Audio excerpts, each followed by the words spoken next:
Pope Leo calls for end to barbarity of war after Gaza church strike, Peace Appeal 2025. War's brutal reality hits home, Pope Leo XIV's urgent plea after Gaza church strike. Imagine a place of peace and refuge, shattered by the relentless barbarity of war. This stark reality hit home on July 17, 2025, when an Israeli strike ripped through the Holy Family Church in Gaza City, the sole Catholic sanctuary in the war-torn region. The aftermath?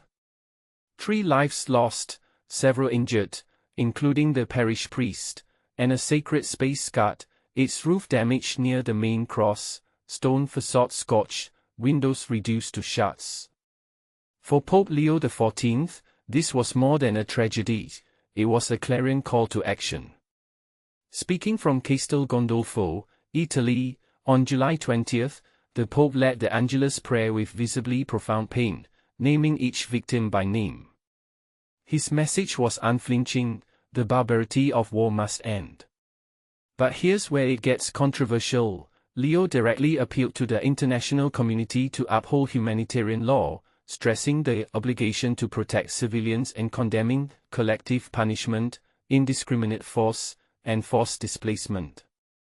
A moral imperative, yes, but one that often clashes with geopolitical realities. Why does this church matter? The Holy Family Church isn't just a religious site, it's a lifeline for Gaza's Christian minority and a symbol of resilience. Its destruction echoes a broader crisis. In conflicts, houses of worship and civilians increasingly bear the brunt. As the Pope noted, war's indiscriminate violence mocks the very idea of sanctuary. But what does humanitarian law really mean here? Simply put, it's the global consensus that even in war, civilians must be spared, and attacks on religious sites are illegal under international law. Yet, the Gaza strike raises uncomfortable questions. When does military necessity justify harm to protected spaces? And who holds perpetrators accountable? The Pope's plea isn't just a prayer, it's a challenge. To leaders, to nations, and to us, can we reconcile the rhetoric of peace with the reality of endless conflict? Or will tragedies like Gaza's church become the new normal? As Leo XIV urged, let us pray for peace, but let us also demand it. Your turn. Do you believe religious sites should be absolute off-limits in war, even if they are allegedly used for military purposes? Share your thoughts below. Original Reuters report, link. Photo credit, Pope Leo XIV during the Angelus prayer, Reuters/Yoranadi. Christian leaders visit Gaza, a call for peace and humanitarian aid. In the wake of a devastating Israeli strike on a church in Gaza, Christian leaders have made an extraordinary visit to the region, an event that underscores the gravity of the situation and raises questions about accountability, humanity, and justice. This rare act of solidarity has drawn attention not only to the victims but also to the broader humanitarian crisis unfolding in Gaza. But here's where it gets controversial. While Israel claims the attack was accidental, voices from within Gaza are questioning whether this tragedy reveals deeper systemic issues. On Friday, Cardinal Pierbattista Pizzaballa, the Latin Patriarch of Jerusalem, and Theophilos III, the Greek Orthodox Patriarch of Jerusalem, traveled to Gaza to visit its sole Catholic church. Their journey came just one day after 3 lives were lost in what Israel describes as a tragic case of stray ammunition during military operations. What makes this visit so unusual is the stringent control Israel exercises over who enters and exits Gaza, making such high-profile trips exceedingly uncommon. Yet, these leaders felt compelled to stand with Gaza's beleaguered Christian community, a tiny yet resilient group caught in the crossfire. During their time in Gaza, the 2 religious figures expressed deep concern for the local population, emphasizing the shared commitment of the Holy Land's churches to care for all affected by the conflict.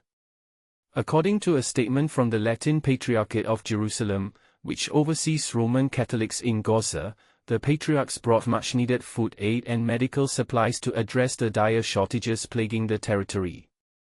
Moreover, they ensured that those injured in the attack would be evacuated outside of Gaza for proper medical treatment, a lifeline denied to countless others. The church itself has become more than just a place of worship. It has transformed into a sanctuary for hundreds seeking refuge amidst chaos.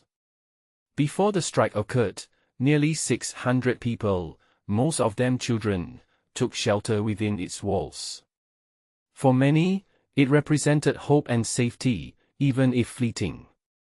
However, the bombing shattered that sense of security, leaving survivors grappling with fear and grief.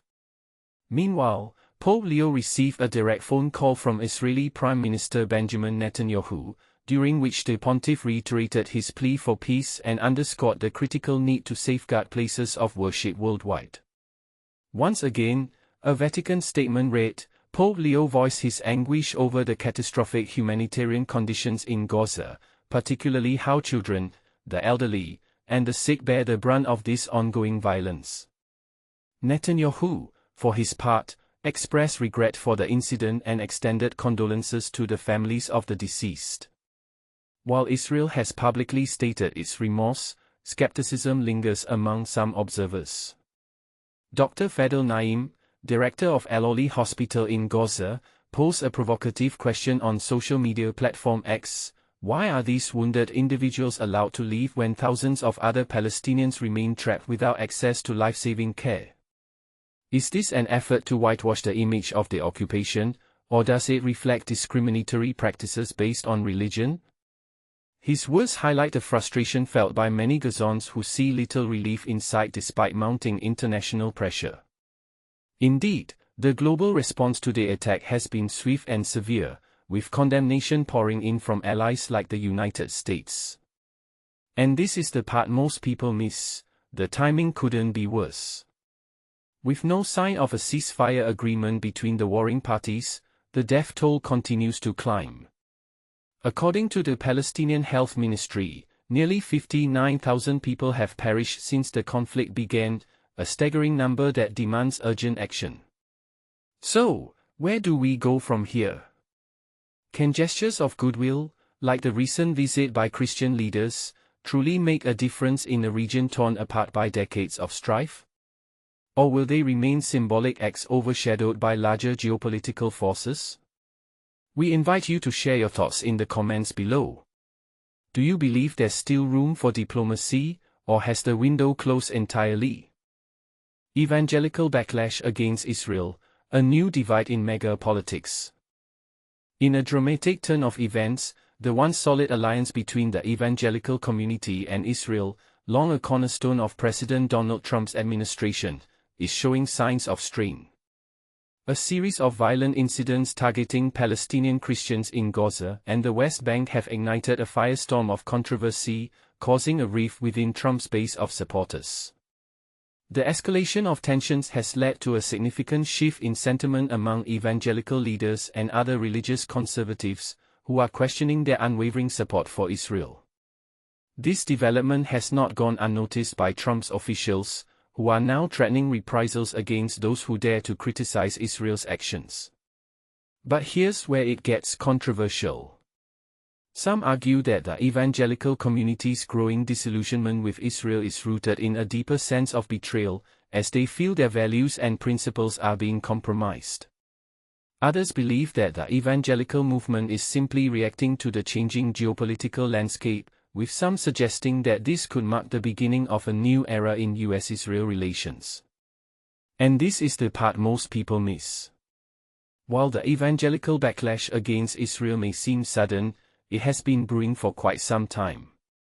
The recent acts of violence against Palestinian Christians have merely brought simmering tensions to a boiling point, forcing a long overdue conversation about the role of religion in politics and the complexities of international relations. What do you think? Is the evangelical community justified in its growing hostility towards Israel, or are they overreacting to recent events? Share your thoughts in the comments below.